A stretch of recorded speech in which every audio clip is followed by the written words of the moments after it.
અંકલેશ્વર જીઆઈડીસીમાં 10 થી વધુ કંપનીઓને ક્લોઝર નોટિસ મળતા ઉદ્યોગ આલમમાં ખળભળાટ મચી જવા પામ્યો છે। આજે પણ વરસાદની આડમાં કેમિકલ યુક્ત પાણી અમરાવતી ખાડીમાં છોડવામાં આવી રહ્યું છે। નિહાળો વિશેષ અહેવાલ।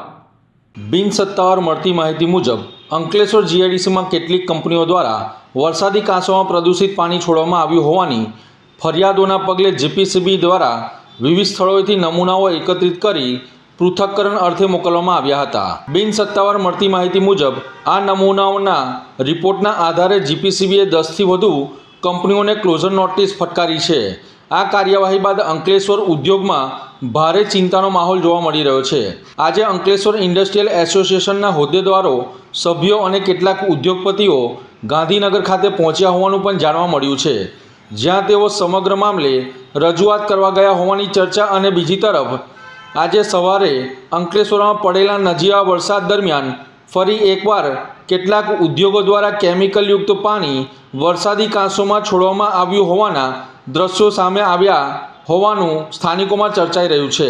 આ કેમિકલયુક્ત પાણી સી પમ્પિંગ સ્ટેશન નજીક આવેલી વરસાદી પાણીની ચેમ્બરમાં પહોંચ્યું હતું। ત્યારબાદ ચેમ્બરના ગેટમાંથી આ પાણી અમરાવતી ખાડી તરફ છોડવામાં આવી રહ્યું હોવાનું પણ જોવા મળ્યું હોવાનું વિડીયોમાં કેદ થયું છે। સ્થાનિકોના જણાવ્યા મુજબ ખાડીમાં વહેતું આ પાણી ભારે દુર્ગંધવાળું પાણી છે અને અતિ ભારે કેમિકલયુક્તવાળું પાણી છે, જેના કારણે આસપાસના વિસ્તારોમાં રહેતા લોકોમાં ચિંતા વ્યાપી ગઈ છે। હવે સૌથી મોટો પ્રશ્ન એ ઊભો થયો છે કે જો વારંવાર પ્રદૂષણની ફરિયાદો અને કાર્યવાહી સામે આવી રહી છે તો જીપીસીબી, એનસીટીએલ, અંકલેશ્વર ઇન્ડસ્ટ્રીયલ એસોસિએશન, પર્યાવરણ સાથે સંકળાયેલી વિવિધ એજન્સીઓનું સતત મોનિટરિંગ કેટલું અસરકારક છે? શું વરસાદની આડમાં પ્રદૂષણ ફેલાવતા ઉદ્યોગો સામે કડક અને સતત કાર્યવાહી થશે?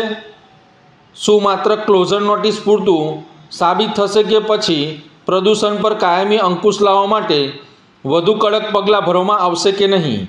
આ સમગ્ર મામલે હવે સૌની નજર જીપીસીબી અને રાજ્ય સરકારની આગામી કાર્યવાહી પર ટકેલી છે।